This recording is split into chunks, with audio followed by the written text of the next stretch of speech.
Hello बच्चों, हम लोगों ने पिछली क्लासों में ये देखा है कि हमारे पास 1.7 टू 1.8 मिलियन बायोडाइवर्सिटी है। मतलब 17 से 18 लाख क्या है हमारे पास इस पृथ्वी पर प्रजातियों की संख्या पाई जाती है। और इन सब का अध्ययन कर पाना हमारे लिए क्या है, बहुत ही ज़्यादा मुश्किल है। तो इनकी समानताओं और क्या विभिन्नताओं के आधार पर हम लोग इनको अलग अलग क्या होता है टैक्सॉन में या अलग अलग कैटेगरीज में क्या करते हैं, डिवाइड कर देते हैं या इनका ग्रुपिंग करते हैं, जिसे हम लोग क्या कहते हैं, क्लासिफिकेशन करना। तो आइए देखते हैं कि सबसे पहले जो होता है क्लासिफिकेशन किसने किया था, जिन्हें हम फादर ऑफ क्या है साइंस कहते हैं या फादर ऑफ हम लोग क्या जूलॉजी कहते हैं, जिनका नाम था अरस्तु। अरस्तु ने सबसे पहले जो होता है सजीवों का वर्गीकरण किया, और उन्होंने वर्गीकरण जो किया सिंपल मार्फोलॉजिकल कैरेक्टर के आधार पर। सिंपल मार्फोलॉजिकल कैरेक्टर का आधार का मतलब क्या होता है, बाह्य आकारिकी के आधार पर। तो उन्होंने क्या किया, प्लांट को 3 भागों में डिवाइड कर दिया कि एक हमारे पास सबसे छोटे वाले पौधे जिसे होता है, जिसे हम हर्ब्स कहेंगे ना, जैसे हम लोग मूली, पालक, चौराई, मेथी, ये सब छोटे पौधे वगैरह। दूसरे को हम लोग क्या कहेंगे, श्रब कहेंगे।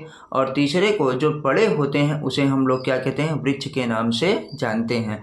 मतलब अरस्तु साहब ने प्लांट को 3 भागों में डिवाइड किया, हर्ब में, श्रब में और क्या है, ट्री में। ट्री क्या है सबसे बड़ा, श्रब क्या है मीडियम झाड़ी के आकार का, और तीसरा जो सबसे छोटा होता है जिसे हम लोग पौधा कहते हैं, छोटा न शाख वाले, तो उसे हर्ब्स कहते हैं। और फिर जो है अरस्तु साहब ने ही क्या है एनिमल्स को 2 भागों में डिवाइड किया। एनिमल्स में 2 भागों में डिवाइड किया तो ऐसे एनिमल्स जिनके पास क्या था, रेड ब्लड, मतलब जिनमें से रेड ब्लड निकले उसे इनाइमा उन्होंने कहा, और जिनमें से रेड ब्लड नहीं निकलता है उसको उन्होंने एनाइमा कहा। एनाइमा मतलब विदाउट रेड ब्लड।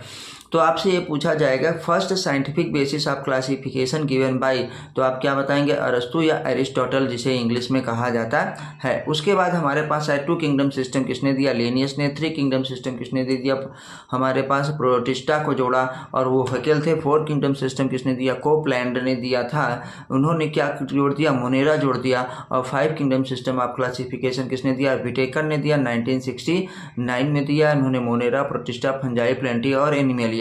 तो प्रोटिस्टा को किसने दिया था, हेकेल ने। मोनेरा को किसने दिया था, कोपलैंड ने। प्लांटी और एनिमेलिया को किसने दिया था, लिनियस ने। तो फंजाई को किसने दिया, फंजाई किंगडम जोड़ा गया है आर.एच. विटेकर के द्वारा। और हम लोग यही पढ़ते हैं। एक और है क्लासिफिकेशन जिसे 6 किंगडम क्लासिफिकेशन या 3 डोमेन सिस्टम के नाम से जाना जाता है, उसे कार्ल हूज ने दिया था। कार्ल हूज ने मोनेरा को ही 2 भागों में डिवाइड कर दिया, आर्किया और बैक्टीरिया, और बाकी सब जो 4 हैं उसको यूकारिया में कर दिया। आपको